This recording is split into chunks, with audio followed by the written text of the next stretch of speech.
veramente. Bravo, è stata così, così poggio la teca, Don Pasquale, ma se ci vedono i professori che vanno ricendere i mo? Tu a chi non me le nomina proprio? Giacomo Leopardi e Napoli, una polarità così bizzarra eppure reale, giacché a Napoli il poeta recanatese andò a morire.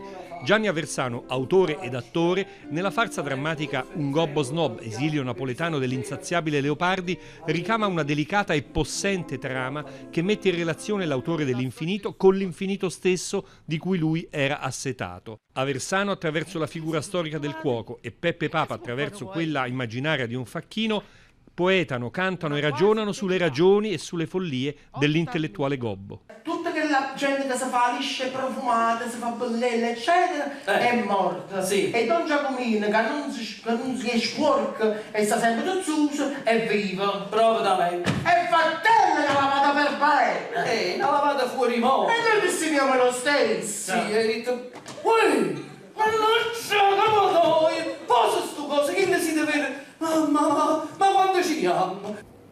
Pochi non sanno che Leopardi è stato a Napoli ed è morto a Napoli, ma tanti non sanno che ci ha vissuto gli ultimi suoi 4 anni di vita e ha scritto le cose più belle, con tanti episodi che pochi conoscono. In particolare Leopardi che si gioca il terno ed aspetta di vincere, Leopardi che gli piace passeggiare e mangiare tutti i dolci napoletani, si dice sia morto mangiando confetti e bevendo limonate, lo racconta Ranieri. Chiaro, non è morto per quella ragione. Ahimè, ch'io moro mirando a te. Ahimè, ahimè, ch'io moro mirando a te. E quindi scoprire questa enorme sofferenza e comunque questo suo desiderio che non si fermava e le poesie che scriveva.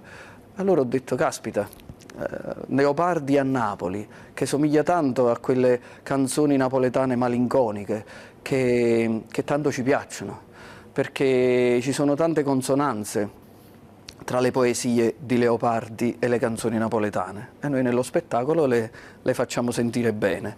Dolce e chiare la notte e senza vento, richiama tanto Chiare a luno, roci o vient, calmi o mare. Canzoni quindi dal 1500 fino ad Enzo Avitabile che hanno dentro questo grido, questa sofferenza, questa malinconia. Tu chiagni sulla sì, nessuno vera.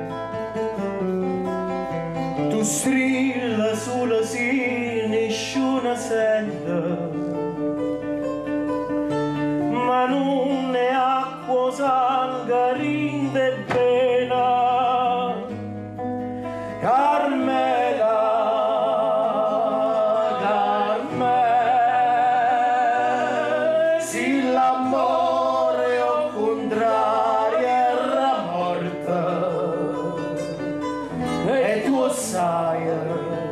Gli studiosi raccontano che Leopardi a Napoli, nonostante tutte le invettive, tutti i litigi che continuamente faceva con gli intellettuali, a Napoli non si annoiava mai. Tu vedi che tuo figlio sta così inguaiata, chi le parte, chissà si torna, e manca invece c'era un bacio, una carezza. Ma come si fa dire? Niente, niente. Però un muchacho l'ha scritto stesso. Un muchacho, chi è? Non Giacomino. E chi non si finesta?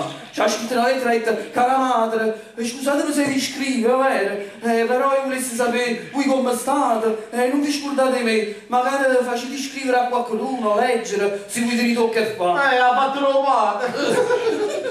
La questione del nichilismo noi la trattiamo in un modo leggero, ma che forse è la radice un po' del suo rapporto contrastato con Dio. Sempre caro mi fu quest'ermo colle e questa siepe che da tanta parte del...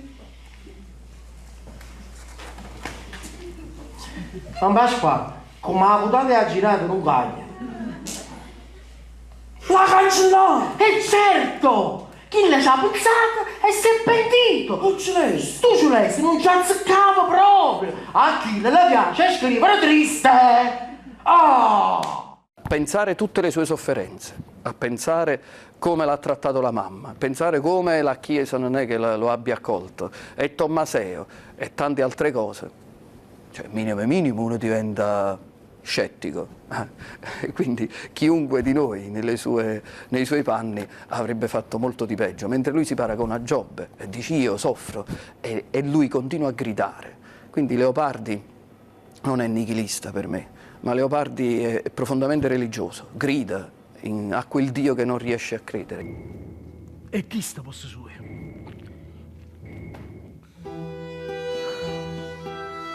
Tutte uguali, ad nessuno è meglio nato. Povero figlio di Dio, che cerca una mano che l'accarezzi sempre, eternamente.